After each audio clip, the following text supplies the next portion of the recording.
সারাটা জীবন একই ভুল করলাম।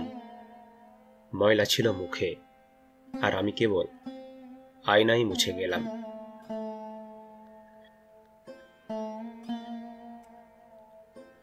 জীবন সকালে স্বপ্ন, বিকালে বিস্ময়, আর সন্ধ্যায় শোক।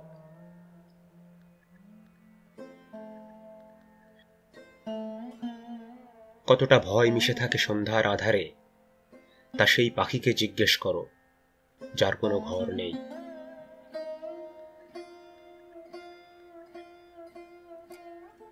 হাই, জীবনে কিছুই সহজ নয়, এমনকি মানুষকে মানুষ হওয়ার জন্যও সংগ্রাম করা লাগে।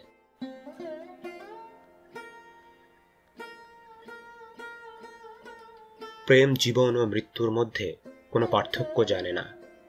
যার জন্য তুমি বেঁচে থাকো, সে তোমার মৃত্যুরও কারণ হয়।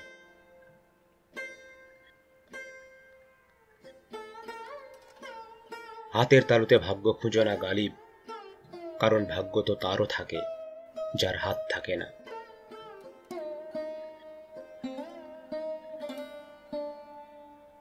জীবন বড়ই বিচিত্র, সন্ধ্যা কাটে না, অথচ দিব্যি বছর কেটে যাচ্ছে।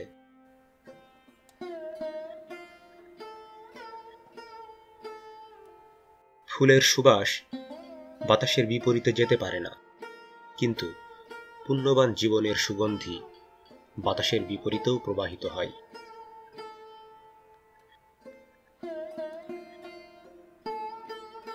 ওহে মোল্লা, তোমার দোয়ায় যদি জোর থাকে, তাহলে মসজিদকে নড়িয়ে দেখাও, আর যদি না থাকে তবে 2 গ্লাস পান করো আর মসজিদকে নড়তে দেখো।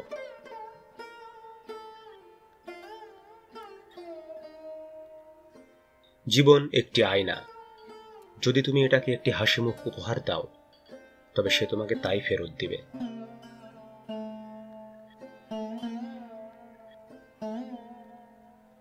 প্রেম কারো মধ্যে তৈরি করা যায় না, বরং এটি এমন এক আগুন যা জ্বালানো খুব কঠিন, কিন্তু একবার জ্বলে উঠলে তাকে নিভানো সমান কষ্টসাধ্য।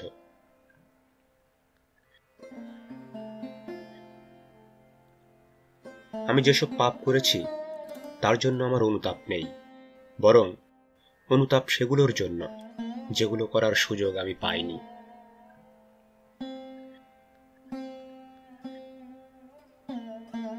ধর্মগ্রন্থ ছুঁয়ে পৃথিবীতে সবচেয়ে বেশি মিথ্যা বলা হয়, এবং তা হয় আদালতে। অপরপক্ষে পৃথিবীতে সবচেয়ে বেশি সত্য বলা হয় মদ ছুঁয়ে, আর সেটা হয় পানশালাতে।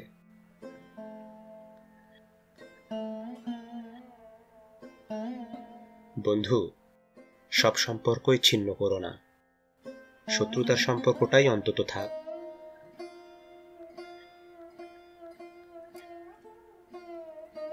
যদি অনুগ্রহ হয় তবে আমায় ডেকে নিও, আমি তো আর অতীতকাল নই যে ফিরে আসতে পারবো না।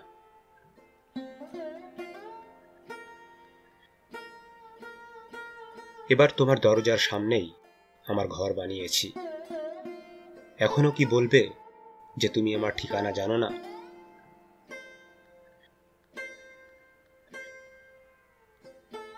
চিরদিন শুধু তাকেই মনে পড়ে গেল যাকে আমি ভুলে যাব ভেবেছিলাম।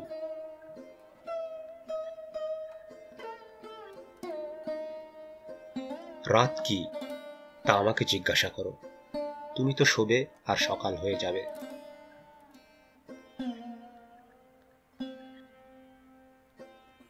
অধ্যত্ব জীবনে আমি একবারই দেখাবো, যখন লোকেরা পায়ে হেঁটে যাবে আর আমি যাব তাদের কাঁধে চেপে।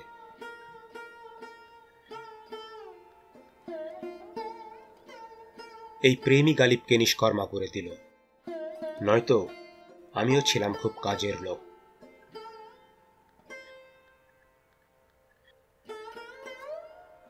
ধর্মকে বাদ দিয়ে নৈতিক হওয়া সম্ভব নয়।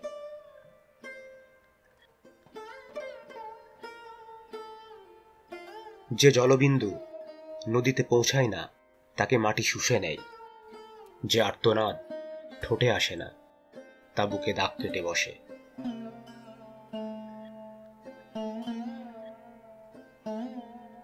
আমাকে এই মসজিদে বসেই মদ খেতে দাও, আর তা না হলে এমন জায়গা দেখাও যেখানে আল্লাহ নেই।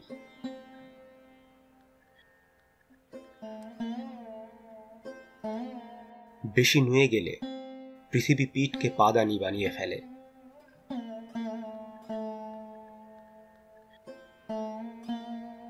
আমি অনেকটা এভাবেই জীবনকে সহজ করে নিয়েছিলাম, কারো কাছে ক্ষমা চেয়ে নিয়ে, কাউকে ক্ষমা করে দিয়ে।